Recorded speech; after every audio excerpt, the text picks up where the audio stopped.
ऐ वतन तूने पुकारा तो लहू खौल उठा, तेरे बेटे तेरे जांबाज चले आते हैं, तेरी बुनियाद में है लाखों शहीदों का लहू, हम तुझे गंजे दो आलम से गरा पाते हैं।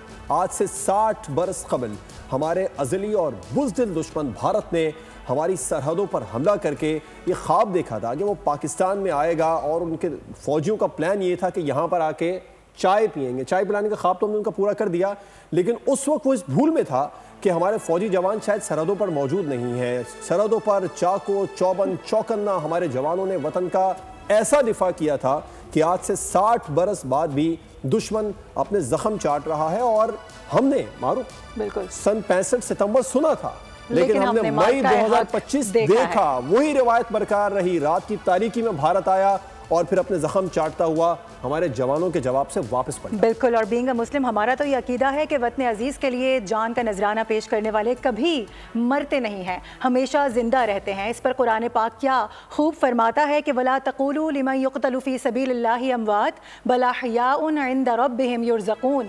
और यहाँ से जाने वालों को जो शहदा हैं उनको मुर्दा ना कहो, तुम क्या जानो वो हमारे पास किस हाल में है, लेकिन तुम नहीं समझते। आगाज़ करेंगे बाकायदा टेलीकास्ट का, और हमारे साथ हमारे मेहमान मौजूद हैं। सोनिया सऊद साहिबा हमें ज्वाइन कर रही हैं, ज़ौजा लायंस नाइक शहीद हैं सऊद दानिश भट्ट। इसके अलावा उनके फ़र्जंद मोहम्मद इर्तिज़ा हमारे साथ हैं। इसके अलावा उनकी बेटी भी हमारे साथ स्टूडियोज़ में मौजूद हैं, इज़ना दानिश। आपकी जानिब भी आएंगे, लेकिन हमारे पास इस्लामाबाद स्टूडियो से भी कुछ गेस्ट मौजूद हैं। एहतशामुल हक हमारे सीनियर पैनलिस्ट हमेशा हमारे साथ होते हैं। इसके अलावा major retired Naveedur Rahman, hero of Siachen operation Machak भी हमें ज्वाइन कर चुके हैं। तमाम मेहमानों का बहुत बहुत शुक्रिया। मेजर नवीदुर रहमान साहब, आपसे आगाज़ करना चाहेंगे। हमारी बचपन की यादें बहुत ज़्यादा वाबस्ता हैं। आप अल्फा ब्रावो चार्ली में कैप्टन काशिफ का रोल भी आपने प्ले किया था और सियाचिन के आप हीरो भी रहे थे।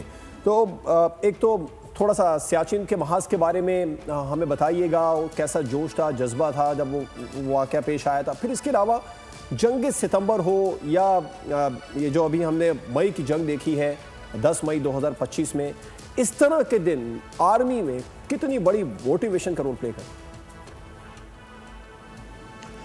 बिस्मिल्लाहिर्रहमानिर्रहीम।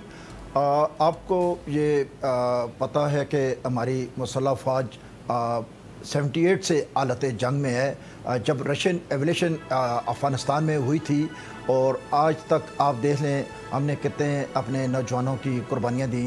वो कहते हैं कि आज़ादियाँ हमेशा कुर्बानी की कूखों से जन्म लिया करती हैं।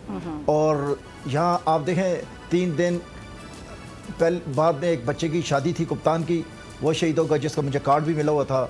4 दिन के बाद शादी के बाद एक अफसर आया मेजर, वो लाश उसकी घर गई। इस तरह कितने कुआरे बच्चे और कितने वो क्या नाम है अकुलते बच्चे शहीद हुए हैं। उन माओ बहनों बेटियों को देखें, उन्होंने जो ये आज़ादी की लाजवाल कुर्बानियाँ दी हैं। इस आज़ादी को रात के उजाले में या गद्दारी करके धोखे से उसने आगे आने की कोशिश की, उसमें इतनी ज़रूरत नहीं है कि वो हमारे लोगों का मर्दानावार मुकाबला कर सके। मैं बेटा आप लोगों को ये एक बात बताना चाहता हूँ, हम जो हैं हम जुल्फ़िकार के अलमदार हैं और वो तरशोल के रवादार हैं। हम जब भी मैदान जंग में जाते हैं हम वज़ू करके अपनी यूनिफॉर्म पहन के जाते हैं। और वो आप देखें गाय माता का गंद खाने पीने वाले लोग हमारे सामने क्या करेंगे जो आप ज़मज़म का वज़ू करके जाएं। हम अपनी वर्दी में ये रिस्क भी है हमारा, ये हमारा कफन भी बनता है। हमें इतना नाज है कि हम पाकिस्तान की मुसल्लह फ़ौज में सर्विस की है, कर रहे हैं और पाकिस्तान का दफ़ा कर रहे हैं। ये एक लाजवाल कुर्बानी है जो हमेशा कायम रहेगी। और आपको पता होना चाहिए दुश्मन मौत से डरता है, मुसलमान मौत से नहीं डरता। हम ईमान तकवा जिहाद फी सबिलिल्लाह के माटो के साथ अपने 313 जंग बदर के जो हमारे मुजाहिदीन हैं उनको रोल मॉडल बना के आगे आते हैं। आप देखें कुरान में कहा गया है शहीद कभी नहीं मरता, उसका रिस्क दिया जाता है, वो आपके दरमियान होता है, आप उसका शोर नहीं रखते। जहाँ तक सियाचिन की बात है, ये 13 अप्रैल 89 को दुश्मन के लामा हेलीकॉप्टर हमारे पाकिस्तान की सरजमीन की मुसलसल खिलाफ वर्जी करने पे कर रहे थे और उनके तोपखाना हमारी पोस्टों पे जाराना कार्रवाई कर रहा था और जगह जगह फायर करा रहा था। जब हमें आर्डर मिला तो हम भी वहाँ आगे पहुँचे और दुश्मन को आगे रोकने की कोशिश की। चूँकि सियाचिन का जो महाज है वो पंजाब के प्लेन्स की तरह नहीं है, वहाँ नामसायद मौसमी हालात, -40 टेम्परेचर और क्रेविसेस जबकि दुश्मन की तरफ से स्लोप थी और हमारी तरफ से वर्टिकल अप्रोचेस थी।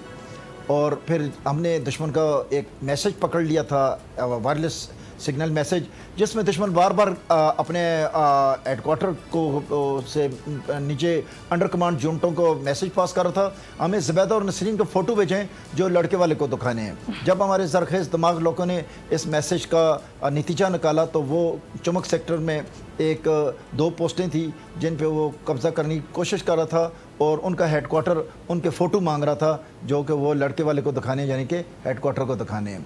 फिर हमने क्या किया कि हम इस तरह वहाँ पहुँचे कि बादलों से ऊपर हमने जाके अपनी पोस्टें कायम की और वहाँ एक पोस्ट जो थी नवी टॉप 22,158 फुट की बुलंदी पे, जिसको Guinness book of world record ने भी कवर किया है। ये दुनिया की बुलंद तरीन पोस्ट है। हमने कायम करके दुश्मन को हैरान कर दिया और उसको वहाँ ही रोक दिया जहाँ वो चला था और उसको न सिर्फ रोका बल्कि उसको पसपा किया। हमारी फायरिंग इतनी जाराना, इतनी ऐबतनाक थी कि बाद में दुश्मन ने फ्लैग मीटिंग के लिए एप्लीकेशन दी GHQ को। सही। वहाँ जब उनका एक ब्रिगेड कमांडर ब्रिगेडियर आर के नैनावती आया तो हमारे ब्रिगेड कमांडर के सामने आके लिटरली उनके घुटनों को हाथ लगा के कहता है but please stop firing, but please no firing. ये तो उनकी हालत है। अब दूसरी बात ये होती है कि आप देखें ये कारगिल की जंग में उनका एक सिपाही मिसिंग हो गया तो उसको उन्होंने महावीर चक्र दे दिया जो निशान अदर की तरह है। बाद में जब जंग ख़त्म हुई तो जवान गांव में आ गया तो फिर उसको उन्होंने पकड़ के उसका कोर्ट मार्शल किया। ये झूठ के पलंदे हैं। अभी आप देखें ये ऑपरेशन में हमने उनके 3-6 जहाज़ कराए हैं, बाद में उनका एयर चीफ कहता है जी पाकिस्तान के हमने 6 कराए हैं। 3 महीने के बाद स्टेटमेंट दे रहे हैं। ये झूठ के पलंदे हैं। वो आदमी क्या क्या इन पर यकीन करे। हम प्रोफेशनल आर्मी हैं, हम ना जंग में उनको कभी उनके सोल्जर्स को गाली दी ना मारा। आप देखें कैप्टन शेर खान के बारे में एक जर्नल कहता है जब वो फोत हो रहा था तो उसकी सांसें निकल रही थी तो वो पाकिस्तान जिंदाबाद कर रहे थे और उनका जो जर्नल अपने हाथ से उनके बट पे राइफल का बट उनके सर पे मारा था, जबकि ये इंटरनेशनली कानून के खिलाफ वर्जी है। जब मैंने कैप्टन विजय कुमार को वहाँ गिरफ्तार किया था उसको नहीं मारा था, उसको मैंने कहा no you are in very safe hands, we will not do what you have done with our peoples. और उसको हमने यही खूबसूरती है पाक फौज की भी और हमारा मजहब भी हमें यही सिखाता है। मेजर नवीद उर रहमान साहब, बड़ा खूबसूरत आपने जवाब दिया। सब्सक्राइब करें और बेल दबाएं ताकि कोई खबर रह न जाए।